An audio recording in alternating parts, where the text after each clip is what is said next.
મારો પ્રશ્ન સમજીએ કે ગુજરાત રાજ્યમાં કન્યા કેળવણી મહોત્સવની શરૂઆત ક્યારે થઈ? તો 2002-3 મિત્રો તમને ખબર છે કે ગુજરાત રાજ્યમાં કન્યા કેળવણી મહોત્સવની શરૂઆત થઈ, બરોબર, 2002-3 થઈ.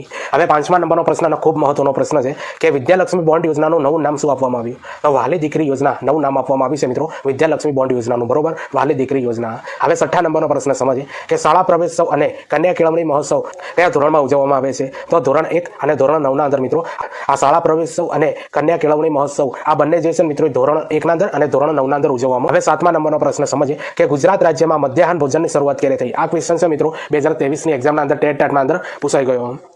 તો પ્રશ્ન જો મિત્રો, ગુજરાત રાજ્યમાં મધ્યાહન ભોજનની શરૂઆત ક્યારે થઈ? તો 1984ના અંદર થઈ હતી અને એ સમય પર મિત્રો માધવસિંહ સોલંકી એ ગુજરાતના મુખ્યમંત્રી હતા. હવે 8મા નંબરનો પ્રશ્ન સમજીએ કે ભારતમાં સૌપ્રથમ મધ્યાહન ભોજનની શરૂઆત ક્યારે થઈ હતી? તો જો મિત્રો ભારતના અંદર સૌપ્રથમ મધ્યાહન ભોજનની શરૂઆત 1982ના અંદર થઈ હતી અને એ પણ તમિલનાડુ રાજ્યના અંદર શરૂઆત કરવામાં આવી હતી મિત્રો. ભારતના અંદર સૌપ્રથમ મધ્યાહન ભોજનની શરૂઆત, બરોબર, 1982 અને તમિલનાડુ. તો જોઈ લો મિત્રો, ઉપરનો પ્રશ્ન એ છે કે ગુજરાત રાજ્યમાં ક્યારે થઈ હતી? તો ગુજરાતના અંદર 1984માં થઈ હતી અને માધવસિંહ સોલંકીની સરકારમાં અંદર થઈ હતી.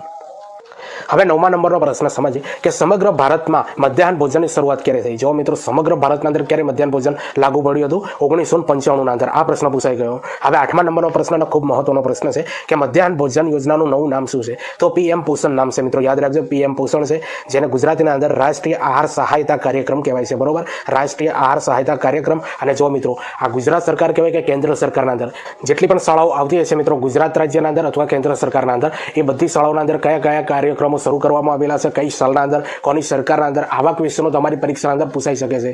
આ વિડીયો તમારા માટે ઘણો ઇમ્પોર્ટન્ટ છે મિત્રો. વિડીયો ગમ્યો હોય તો લાઇક, શેર, કોમેન્ટ કરી દેજો. ચેનલ ઉપર નવા હો તો ચેનલને સબસ્ક્રાઇબ કરી દેજો. હવે 9મા